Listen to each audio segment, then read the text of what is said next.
Hello and welcome to another edition of Roll with the Changes. Today we're going to be talking about the Lost Mines of Phandelver Goblin Ambush. So your players are escorting a wagon load of goods to the frontier village of Phandelver. It's all mining equipment, basic provisions, nothing that's really...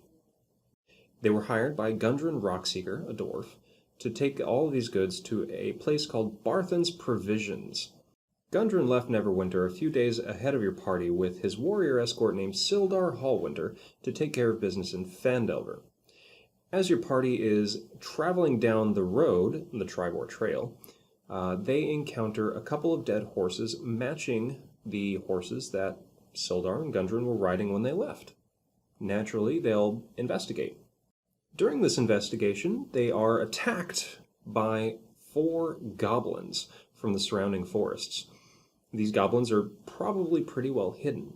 Now, for a level 1 party, this is actually a deadly encounter. And that's one of the big problems with this part of Lost Mines of Phandelver.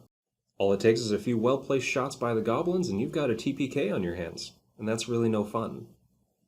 I mean, how discouraging would it be to be a first-time player and get killed in the first combat encounter? You wouldn't want to play again. So how do we avoid this? Above all, remember, you're the dungeon master, and you probably have a DM screen in front of you. You can fudge the die rolls as much as you want. If the goblins are landing critical hits on all of your players, go ahead and make them not so critical. Additionally, one thing that I do is make it 3 goblins. Or if you really want to spice things up, go ahead and start your players out at level 2. Level 2 characters are a lot more resilient against these goblins and the goblin hideout that comes later, and their abilities are a bit more varied, so it could end up being a more fun play experience. Now, whatever you do to keep your players from dying during this encounter, it's still a pretty boring encounter. I mean, it's 4 goblins against 3 or 4 players, something like that.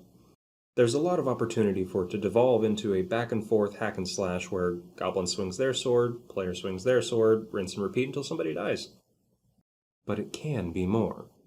The first step into making this fight more interesting is realizing goblins aren't melee fighters. They don't want to go toe-to-toe with these adventurers. They know they're going to get hacked down. These little green bastards are going to stay as far out of reach as possible. They're going to stay in the forest where they can't be seen as easily, and they're going to take pot shots at the adventurers as much as they can.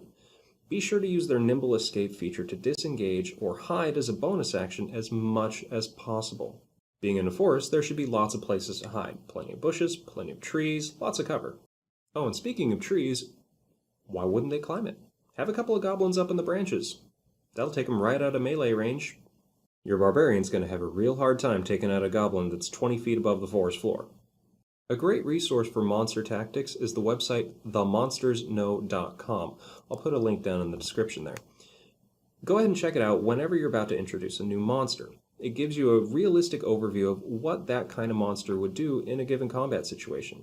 When are they going to run away? Are they going to stand and fight? What sort of duplicitous tactics do they employ? It'll help you offer a lot of variation and spice to your combat encounters. So that's about it. I mean, this is a pretty small, simple encounter.